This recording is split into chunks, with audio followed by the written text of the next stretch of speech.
नमस्कार। आज हम सांची का स्तूप देखने आए हैं और यह सांची का टिकट घर है। इससे लगभग 700-800 मीटर ऊपर जाने पर हमें सांची का स्तूप दिखाई देता है। यह सांची का विशाल स्तूप है जो विश्व प्रसिद्ध है और अपने आप में समेटे हुए है देश की सांस्कृतिक, धार्मिक और ऐतिहासिक विरासत को। इसी कारण 1981 ईस्वी में इसे यूनेस्को के हेरिटेज साइट में शामिल किया गया।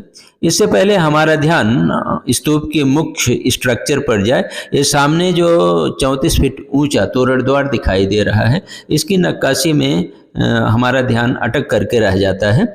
यह इतना सुंदर है कि इसको देखे बिना नहीं रहा जाता है। इसकी चर्चा हम आगे करेंगे। इसका काम इसकी सजावट के लिए था और यह स्तूप नंबर 2 है। इसको भी सम्राट अशोक ने बनवाया था। यह सांची के महान स्तूप से 350 मीटर की पश्चिम दिशा में स्थित है। इसकी रेलिंग्स पर पशुओं के चित्र उकेर कर इसकी सजावट की गई है। इसके अंदर कश्यप गोत्र और अन्य बौद्ध संतों के अस्थियां रखी गई हैं और यह स्तूप नंबर 3 है। इसको भी अशोक ने ही बनवाया था। यह एक महान स्तूप जो फर्स्ट स्तूप है उसका मिनिएचर रिफ्लेक्शन कहा जाता है, क्योंकि इसकी मूल संरचना उसी से मेल खाती है। इसके भीतर सारिपुत और मोगलाना जैसे बौद्ध संतों की स्थितियां सुरक्षित रखी गई हैं। यहाँ पर अशोक ने पहले ईंटों का स्तूप बनाया हुआ था, लेकिन बाद में शुंग शासकों ने उसे पत्थरों से कवर कराया और लगभग डबल उसका साइज हो गया। और दूसरी बात यह है कि अलेक्जेंडर कनिंघम ने इन तीनों स्तूपों की खुदाई करवाई थी और खुदाई में दोनों स्तूपों को तो नीचे तक खुदवाया था जिसमें अस्थियां मिली थी, और ये महान स्तूप जो है इसको केवल ऊपर तक ही फर्स्ट डोम तक ही खुदवाया था। और यह हम देखते हैं कि जो तोरण द्वार जिसकी चर्चा कर रहे थे, और यह पहला तोरण द्वार है जिसे दक्षिणी तोरण द्वार कहते हैं। यह सबसे सुंदर है और सबसे पहले बनाया गया था। इसे पहला तोरण द्वार इसलिए कहा जाता है क्योंकि इसके ऊपर भगवान बुद्ध के महानिष्क्रमण की प्रतिमा लगी हुई है और भगवान बुद्ध के जातक कथाओं का भी इसमें वर्णन किया गया है। ये साल भंजिका की मूर्तियां हैं जो नीचे दिखाई दे रही हैं, और यह तत्कालीन यूथ और प्रॉस्पेरिटी का संकेत है। उस जमाने में कितनी प्रॉस्पेरिटी थी।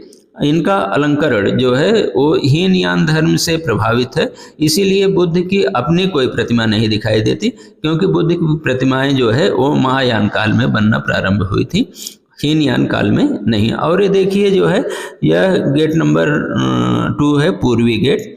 यह बीच वाली में जो ये देखिए सामने एक चिड़ी का चित्र दिख रहा है और ये बीच में भगवान बुद्ध के महानिष्क्रमण का चित्र दिखाई दे रहा है। इसमें भी जातक कथाओं का अनेक उल्लेख है।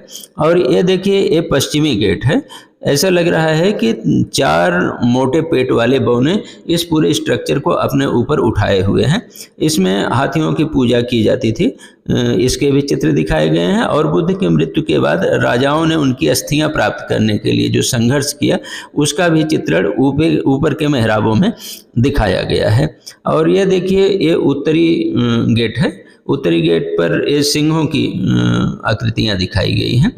और इस प्रकार से एक देखिए चित्र हम आपको दिखाते हैं जो अंदर बना हुआ है दक्षिणी तोरण द्वार पर।